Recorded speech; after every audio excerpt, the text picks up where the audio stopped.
भारतात काय सुरू आहे, तर भारतानं ऑपरेशन सिंदूर अजूनपर्यंत थांबवलेलं नाही।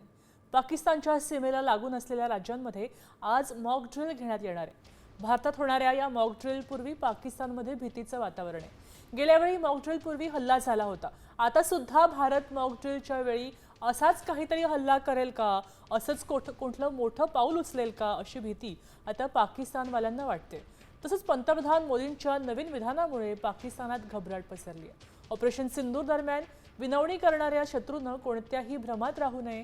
ऑपरेशन सिंदूर अजूनही चालू आहे, हे अजून संपलेलं नाही असं मोदींनी म्हटलं होतं आणि त्यानंतर पाकिस्तान चांगलाच घाबरलेला पाहायला मिळतोय। कोणत्या राज्यात आज मॉक ड्रिल घेण्यात येणार आहे आपण पाहूया ग्राफिक्सच्या माध्यमातून। जम्मू काश्मीरमध्ये होणार आहे, पंजाब तसंच चंदीगडमध्ये सुद्धा होणार आहे, राजस्थानात होणार आहे, गुजरात हरियाणामध्ये होणार आहे।